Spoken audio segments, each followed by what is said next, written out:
3장 1절부터 14절입니다.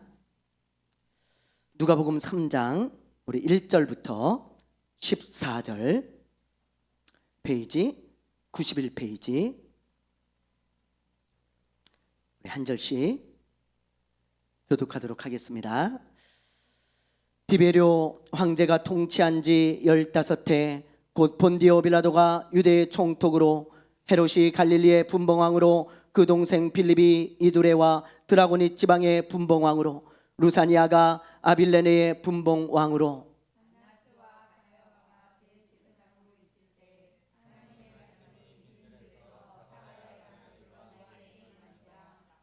요한이 요단강 부근 각처에 와서 죄사함을 받게 하는 회개의 세례를 전파하니,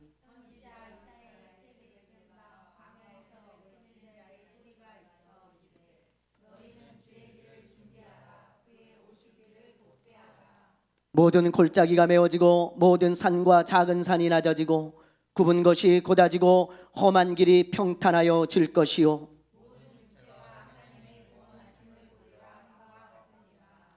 요한이 세례받으러 나오는 무리에게 이르되, 독사의 자식들아, 누가 너희에게 일러 장차올 진노를 피하라 하더냐.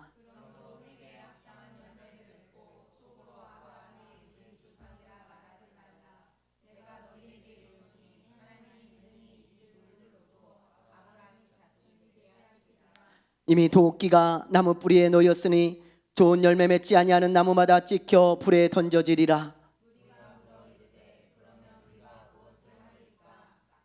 대답하여 이르되, 옷 두 벌 있는 자는 옷 없는 자에게 나눠줄 것이요, 먹을 것이 있는 자도 그렇게 할 것이니라 하고,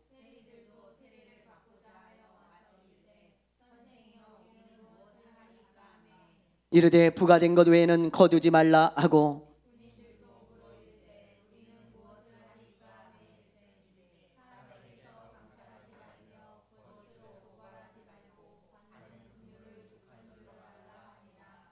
아멘. 할렐루야. 할렐루야.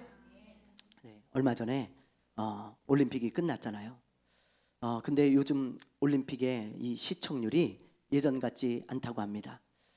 예를 들어 올림픽의 개막전은 굉장히 많은 사람들이 시청하는 그런 큰 행사인데, 이번 올림픽에서는요 3사 방송, 그러니까 MBC, KBS, SBS를 다 합쳐서 한 3% 정도밖에 나오질 않았어요.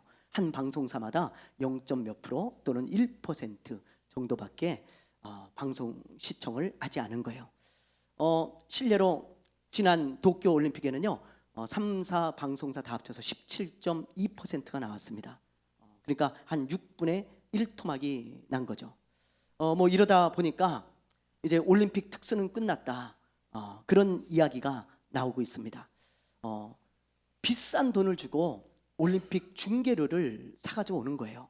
그런데 이렇게 사람들의 관심이 떨어지다 보면 방송사들의 손해가 그냥 뭐 막심하죠. 한 방송사마다 한 100억 원 가량의 손해가 났다, 그런 통계를 제가 본 적이 있습니다. 이제 올림픽 특수는 거의 끝나가는 것 같습니다. 근데 이제 문제는 이게 우리나라만의 문제가 아니라는 거예요. 전 세계적으로 올림픽의 관심도가 굉장히 추락하고 있다라는 보도입니다. 구글 트렌드에서 조사한 바에 의하면 이제 올림픽을 검색을 하잖아요, 인터넷으로. 그런데 그 검색하는 그 수치를 100이라고 했을 때 이번 올림픽을 검색한 숫자는 24밖에 안 된다는 거예요. 수치가 24%. 여러분 참고로 2016년 올림픽은 72%, 그리고 지난 도쿄올림픽은 39%. 근데 이번 파리올림픽이 24%밖에 안 돼요. 완전히 바닥을 치고 있습니다. 이게 앞으로도 계속되는 현상일 것이다, 그렇게 보고 있는 것이죠. 많은 사람들의 관심이 이제 올림픽에서 떠나가고 있어요. 잊지 않아요. 우리나라만 해도요 올림픽을 3사 방송사에서 다 방송을 하잖아요. 그러면 이런 이야기들을 많이 합니다. 아니 왜 세계 방송을 똑같은 방송을 하냐? 드라마나 좀 해주지. 그러면서 말이죠. 예? 우리 집 사람도 가끔 그러더라고. 아니 이거 뭐 똑같은, 여기를 틀어도 똑같은 거, 저기를 틀어도 똑같은 거, 다 똑같은 거 아니야? 그냥 드라마 하지 말이지. 다른 거 하지. 뭐 그러면서 불만의 목소리들이 참 많아요. 인터넷에 댓글에도 그런 댓글들이 참 많고요. 예. 그리고 또 7월 말부터 8월 초에 하다 보니까 사람들의 관심이 올림픽보다는 휴가나 뭐 여행에 더 많이 있는 것이 사실입니다. 그리고 요즘은 또 주식이나 코인 뭐 이런 것에 관심이 참 많아요. 네. 제가 어느 가게를 갔더니 그 주인 아저씨가 컴퓨터를 딱 펴놓고 주식을 계속 보고 있는 거예요. 하루 종일 주식 보고 있고, 또 어딜 갔더니 계속 핸드폰으로 코인을 보고 있는 겁니다. 이 사장님들이 앉아서 이제 손님이 없을 때 항상 보니까 코인, 주식 이런 거에 관심이 있지, 올림픽 뭐 예전에는 막 마트 같은 데 가면 올림픽 틀어놓고 막 응원하고 그랬잖아요. 요즘은 별로 그렇게 관심이 없더라고요. 시대마다 사람들의 관심이 변하고 있어요. 그리고 변할 것입니다. 이게 이제 사람이죠. 그러나 우리의 하나님은 성경에 보니까요, 그렇지 않더라고요. 하나님은 예전이나 지금이나 어떤 시대든 하나님이 관심을 가지고 보는 사람이 있어요. 어떤 시대든지 하나님의 관심이 집중되는 그런 사람이 있습니다. 하나님의 관심은 바뀌지 않아요. 제가 성경을 보니까요, 이런 사람에게 하나님의 관심은 항상 어느 시대를 초월해서 항상 관심이 집중되더라고요. 그런 사람이 어떤 사람일까요? 오늘 말씀을 통해서 우리가 함께 살펴보기를 원합니다. 자, 우리 한번 1절 말씀을 우리 한번 볼게요. 1절 말씀 우리 한번 읽어봅니다. 시작. 디베료 황제가 통치한 지 15해 곧 본디오 빌라도가 유대의 총독으로, 헤롯이 갈릴리의 분봉왕으로, 그 동생 빌립이 이두레 드라고니 지방의 분봉왕으로, 루사니아가 아빌레네의 분봉왕으로. 자, 여기 보면 여러 사람의 이름이 나오죠. 그렇죠? 먼저 이제 디베료 황제가 나오는데 이 사람은 누구냐면 누가복음 2장에 나오는 가이사 아구스도의 후임자입니다. 그러니까 가이사 아구스도가 죽고 나서 황제가 된 사람이 바로 이 디베료 황제예요. 본명은 티베리우스인데 AD 14년부터 약 한 37년까지 로마를 통치했던, 뭐 로마뿐만이 아니죠. 로마가 엄청난 제국이었으니까요. 그 넓은 영토를 다 통치했던 그런 최고의 권력자 황제입니다. 이 사람이 바로 예수님과 침례 요한이 활동할 당시에 그런 황제예요. 네, 여러분들이 그렇게 이제 알아두시면 되고요. 그 다음에 이제 본디오 빌라도가 나오잖아요.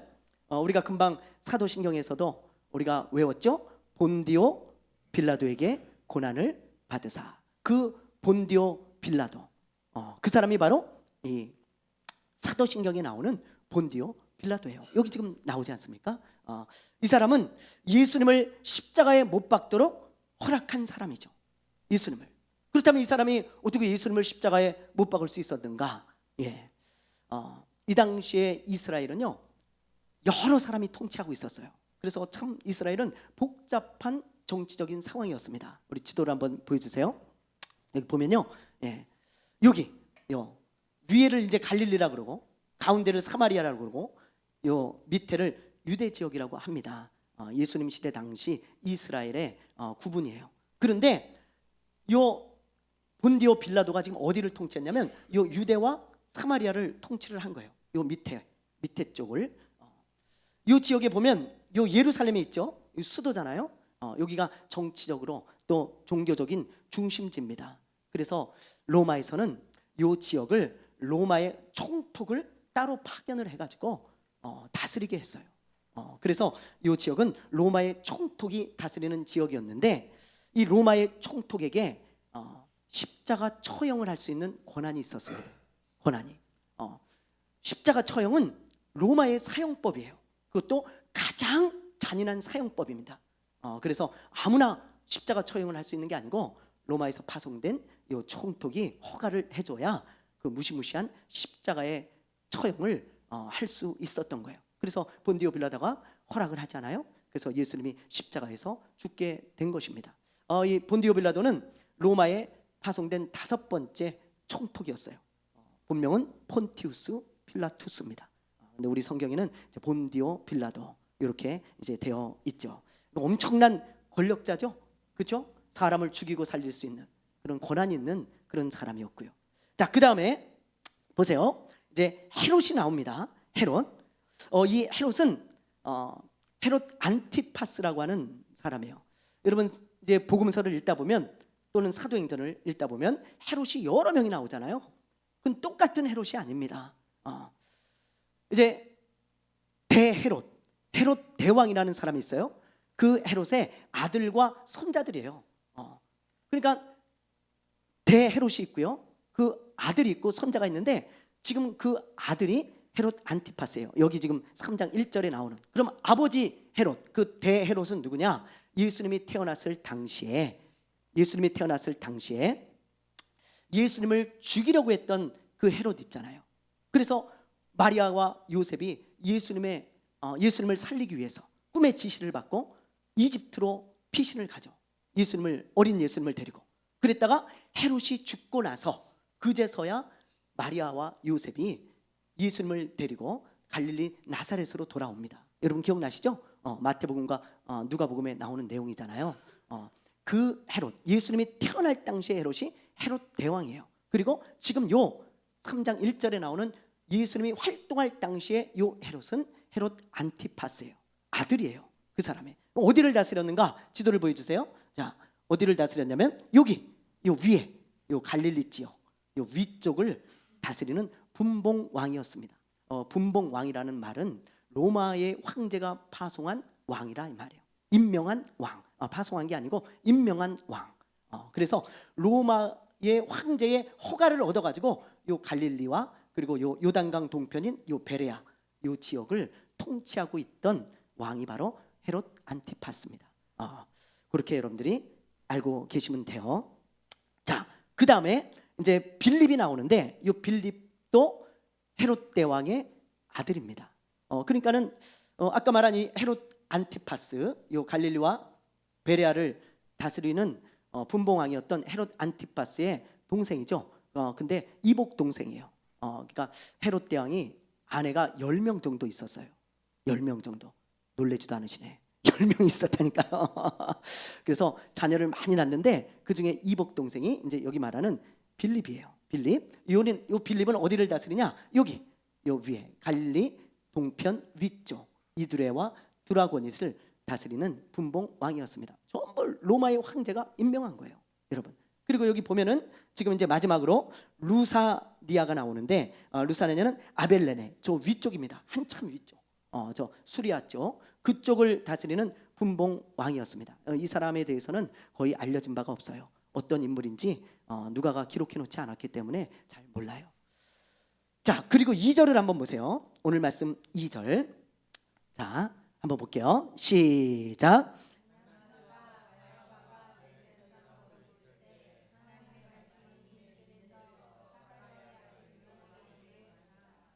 네, 여러분 이런 배경이 정말 중요합니다. 누가가 이걸 자세히 기록하고 있잖아요. 예수님의 시대 때에 어떤 사람들이 이스라엘을 통치하고 있었는가 이걸 말해주는 건데, 자 2절에 보면 이제 종교 지도자들이 나와요. 안나스와 가야바가 대제사장으로 있을 때, 그러니까 영적인 지도자들인데 이 안나스는 장인이고 가야바는 사위입니다. 사위. 자기네들끼리 다 해먹고 있는 거예요. 그런 것들을 여러분들이 이제 염두에 두셔야 되는 거예요. 그러면 왜 대제사장이 2명인가? 원래는 1명이어야 돼요. 대제사장은 1명입니다. 그런데 왜 2명인가? 로마의 황제가요, 이 안나스를 먼저 대제사장으로 세웠어요. 자기의 어떤 이득에 따라 가지고 안나스를 세운 거예요. 안나스는 당연히 로마의 편에 서 가지고 일을 하겠죠. 그런데 뭔가 마음에 안 드는 일이 있었나 봐요. 이 안나스를 폐위해 버립니다. 해제해 버려요. 임명한 것을. 그리고는 가야바를 세운 거예요. 그러니까 가야바가 공식적으로는 대제사장이에요. 그런데 실세는 누구였을까요? 예, 장인이었던 안나스입니다. 이 안나스가 뒤에서 다 조정을 하는 거예요. 앞에 가야바를 딱 내세우고 뒤에서 실제적으로 대제사장 역할을 했던 사람은 안나스였습니다. 그래서 예수님을 십자가에 못 박으러 이 총독인 본디오 빌라도에게 데려갈 때 안나스와 가야바가 앞장서서 데려가잖아요. 그렇죠? 그런 모습들을 우리가 복음서에서 이제 보게 되어지는 것입니다. 근데 이 사람들은 이제 이런 자기들의 권한을 이용해 가지고 부귀와 영화를 다 누리고 있던 그런 사람들입니다. 자, 이런 사람들이 이 당시에 이제 이스라엘을 통치하고 있는 권력자들이었는데요. 누가는요, 이런 사람들의 이야기를 자세하게 언급한 후에 아주 놀라운 말씀을 지금 2절에서 하고 있어요. 자, 오늘 이 말씀을 우리가 함께 나눌 건데요. 자, 2절을 다시 한 번만 읽어볼게요. 시작.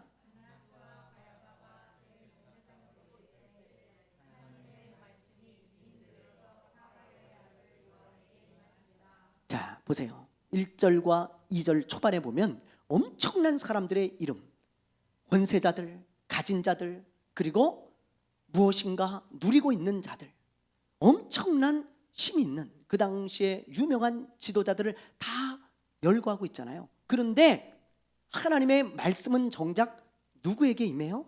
여러분, 누구에게요? 네, 빈들에서 살았던 요한에게 임했습니다. 여러분, 이게 너무너무 중요한 기록이에요. 빈들에서 수많은 유명한 사람들이 있고 수많은 권력자와 힘 있는 자들이 있고 이 세상에서 떵떵거리며 사는 저런 1절과 같은 저런 사람들, 또 2절에 나오는 저런 대제사장과 같은 사람들, 저 의리의리한 저 성전에 있고 저 왕궁에서 호의호식하며 살아가는 그런 사람들에게 하나님이 말씀하신 것이 아니고 요한에게 아무것도 없는 그 빈들, 여기서 빈들은 광야라고 하는 뜻입니다. 이 광야에서 아무것도 없이 홀로 살아가고 있는 이 요한에게 하나님은 찾아오셔서 말씀하셨다, 이 말이에요. 이 말은 무슨 말이냐? 하나님의 관심이 저런 사람들이 아니고 요한에게 있었다는 것이죠. 마치 이 말씀을 볼 때 어떤 느낌이 드냐면 수많은 유명하고 수많은 화려한 사람들이 있지만 하나님이 스포트라이트를 그 사람들한테 비추는 것이 아니고 저 구석에 저 빈들에서 있었던 요한에게 쫙 스포트라이트를 비추는 거예요. 하나님의 관심이 그에게 있었다, 이 말이죠. 그렇다면 여러분, 왜 하나님은 요한에게 그렇게 관심이 있었을까요? 왜 요한에게 찾아오셔서 말씀하실 정도로 관심이 있었을까요? 왜 그랬을까? 여러분, 간단해요. 이 당시 저 1절과 2절에 나오는 저런 사람들은 하나님과 하나님의 나라에 관심이 있었을까요? 없었을까요? 있었을까요? 없었을까요? 네, 잘 아시네요. 별로 없었습니다. 거의 없어요. 이런 사람들은 뭐에만 관심이 있을까요? 이런 사람들은 이 세상에만 관심이 있는 거예요. 이 세상에서 이미 많은 것을 가지고 있어요. 이 사람들은 황제고 왕이고 대제사장이고 총독이고 뭐 그런 사람들입니다. 이미 많은 것을 가지고 있어요. 넓은 집과 좋은 마차와 수많은 종들과 수많은 돈과 수많은 짐승과 이미 많은 권력과 힘을 다 가지고 있었지만 이 사람들의 관심은 뭐예요? 어떻게 하면 더 누릴 수 있을까? 어떻게 하면 더 이 세상에서 잘 먹고 잘 살 수 있을까? 어떻게 하면 더 큰 성공을 거둘 수 있을까? 이런 것에만 아주 머리 싸매고 생각하고 관심이 있지 하나님의 일 전혀 관심 없습니다. 오늘날도 그런 사람이 너무 많아요. 분명히 크리스천이래요. 예수 믿는데요. 근데 관심을 보면요, 온통 이 세상 거밖엔 관심이 없는 사람들이 너무 많잖아요. 요한은 그러지 않았다는 거예요. 여러분 보세요. 2절, 요한은 사가랴의 아들이에요. 사가랴 저번에 제가 설명을 드렸죠? 제사장입니다. 그럼 요한은 제사장이라는 거예요. 제사장은 물려받으니까요, 자녀가. 근데 그 제사장으로서 얼마든지 마음껏 요한도 누리며 살 수 있습니다. 타락한 시대에 제사장이 되어가지고 정말 저 안나스와 가야바처럼 호의호식하면서 많은 것을 누리며 살아갈 수 있는 사람이 바로 요한이었어요. 근데 요한은 그렇게 살고 싶지가 않은 거예요. 그래서 그 요한은 제사장의 겉모습을 다 버리고 저 빈들 아무것도 없는 광야로 들어갑니다. 거기서 뭐 하며 살았을까요? 그의 관심은 하나님과 하나님이 자기에게 주신 사명이었어요.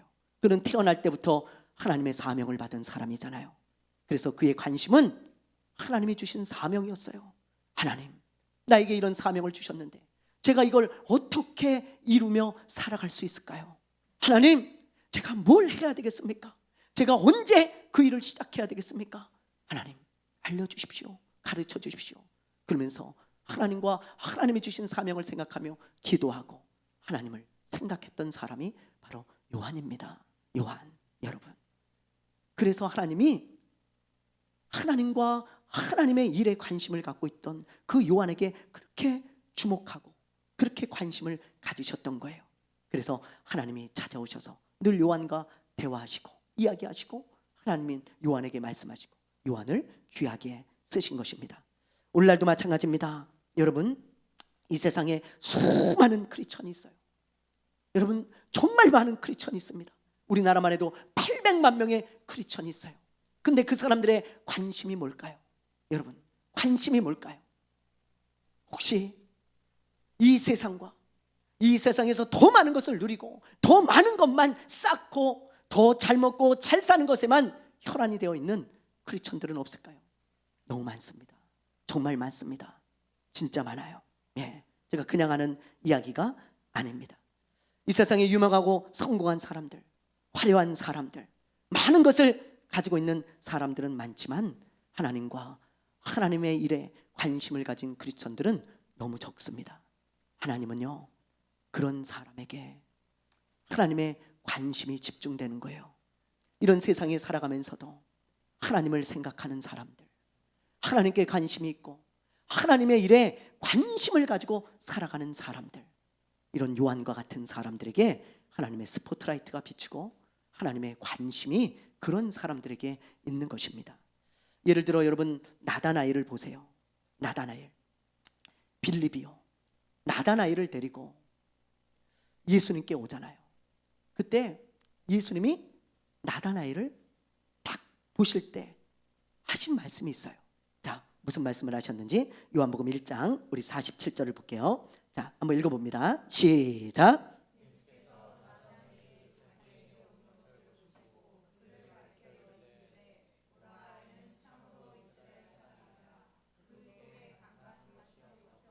자, 예수님은 나다나엘을 그전에는 본 적이 없습니다. 나다나엘도 예수님을 한 번도 본 적이 없어요. 처음이에요. 그런데 예수님이 나다나엘이 저쪽에서 오는 것을 보고 하신 말씀이, 이 사람은 거짓 믿음이 아니라 진실된 믿음을 가진 사람이다. 참 믿음을 가진 사람이다. 그렇게 말씀하셨어요. 나다나엘이 깜짝 놀라서 이야기합니다. 아니 예수님 나를 본 적이 없고 나도 예수님을 본 적이 없는데 어떻게 아십니까? 그때 예수님이 이 말씀을 하십니다. 자, 48절을 우리 한번 볼게요. 48절 시작. 나다나엘이 이르되 어떻게 나를 아시나이까? 예수께서 대답하여 이르시되 빌립이 너를 부르기 전에 내가 무화과나무 아래 있을 때, 네, 여기 보세요. 예수님이 무화과나무 아래 있을 때 이미 내가 너를 봤다는 거예요. 예수님을 한 번도 나다나엘을 본 적이 없어요. 여러분, 이 당시에 무화과나무 아래는 어떤 사람이 앉아 있었냐면 경건한 사람들, 진실한 믿음을 가진 사람들이 이스라엘을 상징하는 이 무화과나무 아래에 앉아가지고 하나님의 말씀을 묵상했어요. 그리고 그리스도를 기다리면서 기도했던 것이 무화과나무 밑입니다. 여러분, 이 무화과나무는 이스라엘을 상징하는 거기 때문에 하나님, 언제 약속한 그리스도를 보내시렵니까? 그런 것을 기다리고 기도하면서 하나님의 말씀도 보고 하나님을 생각하고 하나님이 약속하신 그리스도를 생각했던 사람들이 무화과나무 아래에 앉아 있었던 사람들이에요. 여러분, 나다나엘이 그 밑에 앉아 있었다는 거예요. 무화과나무 아래. 수많은 사람들은 전부 자기의 일에만 관심이 있습니다. 그리고 이 세상에서 어떻게 해야 더 잘 살지 그것에만 관심이 있을 그때에 나다나엘은 홀로 무화과나무 아래에 앉아가지고, 누가 시킨 것도 아니에요. 거기서 어떤 모임이 있었던 것도 아니에요. 자기 스스로 혼자 무화과나무 아래에 앉아서 하나님을 생각하고 그리스도를 생각했던 사람이 나다나엘이에요. 근데 예수님이 그걸 보시고 기억하고 계시는 거예요. 예수님은 하나님이시니까 다 아시잖아요. 그래서 예수님이 내가 널 봤어, 내가 너를 기억하고 있어, 그리고 내가 너에게 관심이 많단다. 네가 홀로 그렇게 기도하고 말씀을 보며 하나님을 생각하고 그리스도를 생각하고 있을 때 나는 내 옆에 앉아 있었고 나는 너와 함께 있었고 너를 보고 있었어. 그 말이에요. 지금 예수님은 한 번도 얼굴과 얼굴을 맞대고 나다나엘을 본 적이 없었지만 예수님의 관심은 나다나엘에게 있었습니다. 사랑하는 여러분, 오늘날도 마찬가지입니다. 오늘날도 수많은 사람이 있지만 무화과나무 아래에 앉아있는 사람은 별로 없어요. 별로 없습니다. 예, 무화과나무 아래에 앉아서 하나님을 생각하는 그런 사람들. 여러분의 무화과나무는 어디 있습니까? 여러분, 우리가 나다나엘과 같은 하나님의 관심을 받는 사람이 되기 위해서 우리가 무화과나무를 심을 필요 없어요. 여러분의 무화과나무, 그것은 여러분의 골방이 될 수도 있고 여러분의 직장이 될 수도 있고 아니면 저 교회 뒷자리도 될 수 있고, 그리고 여러분이 어디 있든 여러분이 하나님을 늘 생각하고 그리고 하나님의 일을 생각하며 살아간다면 그것이 여러분의 무화과나무 아래입니다. 여러분, 많은 사람들은 자기의 일로만 바빠요. 자기의 일에만 올인하고 매진합니다. 그러나 지금도 진실한 믿음을 가진 경건한 사람들은 무화과나무 아래에 앉아 있어요. 하나님은 그런 사람들에게 관심이 많습니다. 지난주에 제가 아펜젤러 선교사님 이야기를 했잖아요. 근데 이분은 이제 감리교 선교사님이고요. 우리나라에 최초로 들어오신 침례교 선교사님이 있습니다. 이분으로 인해서 우리나라에 이제 침례교가 들어오게 되어지는데요. 제가 목회 칼럼에도 소개했지만 말콤 페닉이라는 선교사님입니다. 자, 우리 한번 보여주세요. 그림을. 자, 이분인데요. 이분이 이제 우리나라에 들어온 최초의 침례교 선교사 말콤 페닉입니다. 이분이 이제 사모님이고요. 아주 선하게 생기셨죠. 이분은 무디 목사님처럼요, 배움이 굉장히 짧은 사람이었어요. 학력이 없어요. 제가 알기로는 뭐 한 중학교 정도 나오셨나? 하여튼 뭐 그래요. 네, 자세히 기억이 안 나는데 지금 하여튼 학력이 굉장히 약한 분이에요. 그러다 보니까 이분이 이제 선교사로 좀 가고 싶은데, 선교를 하고 싶은데 자신이 없는 거예요. 그래가지고 아이고, 나같이 무식한 사람이 무슨 선교를 하나? 나 성경도 모르고 신학도 모르고 나같이 무식한 사람이 무슨 선교를 할 수 있나? 에이, 못할 거야. 그리고는 포기하려고 했어요.